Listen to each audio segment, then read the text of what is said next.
Hey folks, welcome to Bear Mountain. Today we are just going to do a quick talk about what we do inside of our tunnels for fertility and between crop out and for weed control. So stay tuned.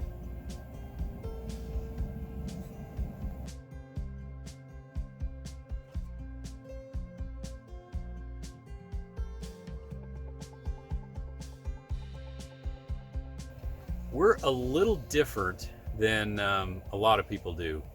We don't use really any plastic sheeting in the greenhouse for weed control. What we tend to do is we also don't till at all. We don't broad fork. We don't basically do anything except when we crop something out, we'll come back and if need be, we'll add about somewhere between a 1/4 inch and a 1/2 inch of compost over the top of the bed, and then wet that in very well, and usually with a quick rake out after that, we plant right into it. The other thing that we do, part of our fertility program, is we use compost teas. Primarily our compost tea is made up of worm castings, and that we raise ourselves, so it has a lot of biology in it, and we'll use those as drenches on the soil to try to get more microbiology into the soil itself.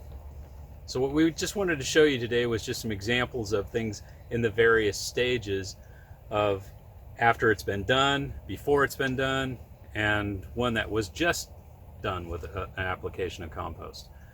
In our compost, we're using urban waste compost. And many people have begun to recognize that urban waste compost, although as good as a mulch, doesn't really have a lot of nutrients in it. And usually that's because urban composts comprise a lot of prunings and wood chips and things of that nature from tree pruning services or people's yards or whatever. And so there's a high degree of cellulose or wood chips in it. And they also many urban composters tend to run their piles pretty hot.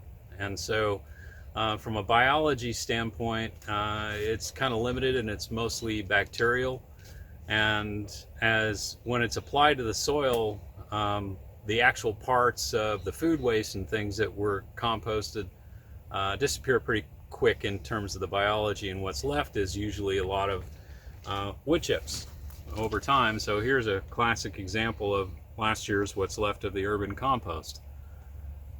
So we don't work our urban waste compost into the soil. We simply use it as a in the greenhouse or in the hoop house here as basically armor protection for the top of the soil. And we depend on our compost teas to deliver the fertility. So behind me here is an example of, this is going to be our early spring Snapdragons. They'll be ready sometime in May-ish. We have a couple of different varieties, so that's why there's different sizes. Some are a little more aggressive than others. But what we did is this is just had a 1/2 inch of compost on top, was wetted down, was treated with compost tea, and the transplants were put in maybe about a week and a half ago. And for the most part, they're coming through okay. We have a little bit of nutrient shortage, but I think that's more related to just time of the year. Our experience with the Snapdragons is once they're in the ground, this time of year they start greening up and growing fairly fast. But the point I'm trying to show you here is this compost is basically just sitting on top. Now you can't really see it too much, but if you notice that there's some white hyphal areas right there. So there is biology in here that's been introduced with the compost tea, as well as some that came along with the compost itself.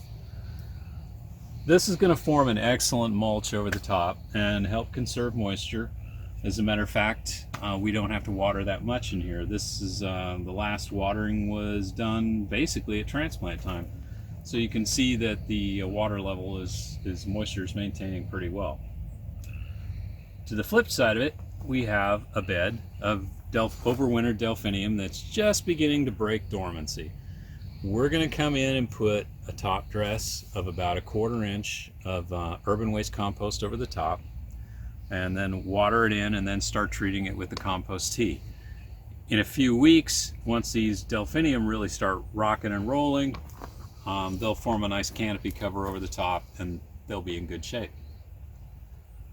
On the opposite side here is an example of this bed. We just applied the compost to the top.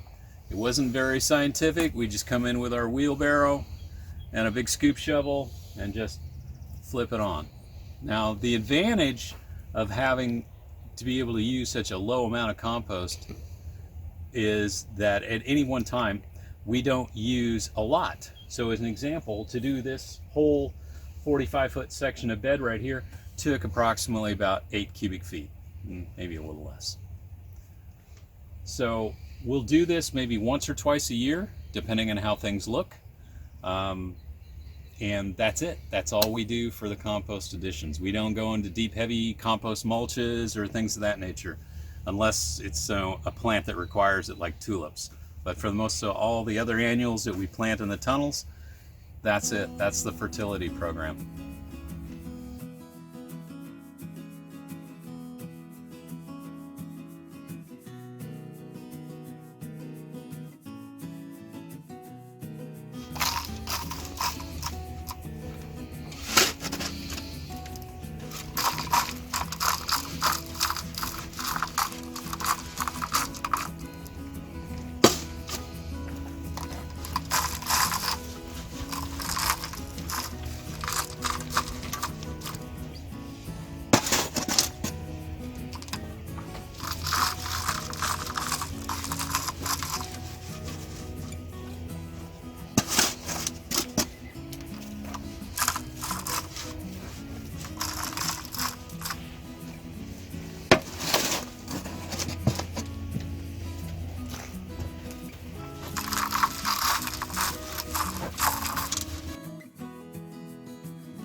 So anyway, just want to give you guys a quick update on, an easy way to do it. And also too, when you don't till the soil, there is one other benefit besides water, is you also don't bring up weed seeds. So this tunnel is 2 years old, and we've pretty much knocked most of the weeds out. We do get a few when the seasons transition between warm and cool. We'll get some germination of some seeds, but mostly the longer we go on and just keep applying the top dressing, and then when the crop's finished, just basically cut it off, leaving the roots in the ground, try to disturb the soil as little as possible, we get fewer and fewer weeds as the cycles keep going. So thanks again for watching today, and if you have any comments or questions, please be sure to put them down below. Hit the like button and subscribe if you haven't. Also, if you'd like to, as a subscriber, get notified, be sure to hit that notification bell too. And thanks again for watching, and I hope you all have a great day. Hey.